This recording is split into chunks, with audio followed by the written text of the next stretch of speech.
warahmatullahi wabarakatuh. Perkenalkan, kami dari kelompok 5, tugas proyek housekeeping public area, pembersihan area kering dan area basah. Kali ini kita akan melaksanakan proyek di ruang tata usaha. Sebelumnya, perkenalkan saya Hamdan Atan Rabil dan rekan saya. Saya Syafila Rogandiasano. Saya Indah Putri Amelia. Saya Muhammad Afandi. Saya Ahmad. Saksikan video kami selengkapnya. Nah, sebelum kita melakukan proses pembersihan area kering dan area basah, kita harus mempersiapkan equipment dan chemical terlebih dahulu. Jangan lupa persiapkan K3LH, kebersihan, keselamatan kerja, dan lingkungan hidup, dengan memakai masker dan hand glove.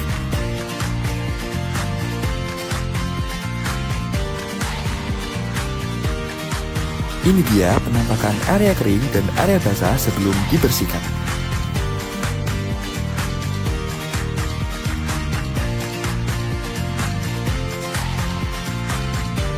Untuk pembersihan yang pertama, kita akan membersihkan langit-langit dari debu dan kotoran. Kali ini kita menggunakan alat yang bernama cleaning broom. Langkah pembersihan yang kedua, kita akan melakukan proses dusting meja. Hal ini bertujuan untuk memastikan meja bersih dan nyaman untuk digunakan. Pastikan setiap bagian meja bersih dan terhindar dari bakteri. Nah, selain meja, kita juga harus membersihkan kursinya nih teman-teman. Pastikan kursi bersih dan nyaman untuk digunakan. Pembersihan selanjutnya yaitu proses glazing. Di sini kita membersihkan kusen daripada pintu terlebih dahulu. Semprot glass cleaner ke kaca, lalu ratakan menggunakan spons. Gunakan window squeeze untuk membersihkan busa yang tersisa. Jangan lupa window squeeze-nya dilap dulu ya. Untuk proses pembersihan selanjutnya yaitu proses dry mopping, yang bertujuan untuk membersihkan debu-debu atau kotoran yang menempel pada lantai. Proses dry mopping ini dilakukan sebelum kita melakukan proses wet mopping. Pastikan setiap bagian dari sudut ruangan terbersihkan secara rapi. Nah, sebelum kita wet mopping, kita harus membersihkan sampah dari ruangan terlebih dahulu. Jangan lupa ya teman-teman, buang sampah pada tempatnya. Lalu, kita kembalikan plastik ke dalam tong sampah. Nah, tiba saatnya untuk kita melakukan proses wet mopping. Jangan lupa pasang caution wet floor agar orang lain tidak terpeleset.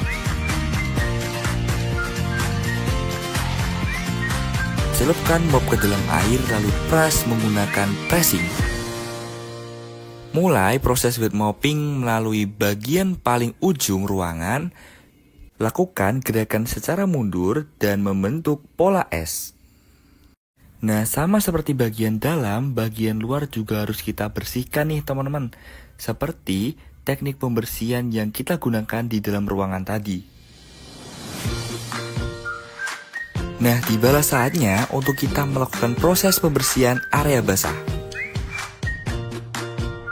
Jangan lupa buang airnya terlebih dahulu. Lalu, pastikan setiap sisi dari kamar mandi bersih dan steril ketika digunakan.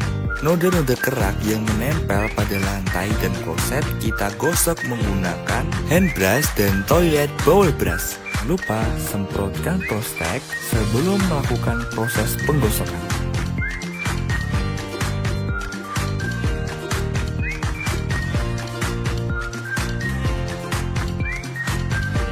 Dan inilah tampak before dan afternya pada saat proses pembersihan area kering dan area basah pada ruangan tata usaha. Terima kasih tadi dari bersihkan semua hal, mulai dari lantai sampai kaca dengan waktu yang cukup sehingga memperoleh hasil yang memuaskan. Dan sekali lagi terima kasih, dan ini nanti bisa dilanjutkan ketika kalian bekerja. Begitu nggih? Iya. Terima kasih. Pembersihannya menyenangkan, bisa buat pengalaman kerja besok. Melalui praktek ini, saya mendapatkan banyak sekali pengalaman yang bisa berguna untuk saya kelak PKL. Prakteknya seru banget, saya bisa bekerja sama dengan teman-teman saya.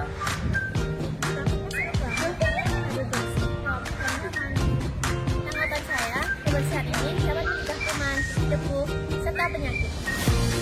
Praktik pembersihan berjalan dengan baik dan area menjadi lebih bersih dan nyaman. Sekian dari kami. Wassalamualaikum warahmatullahi wabarakatuh.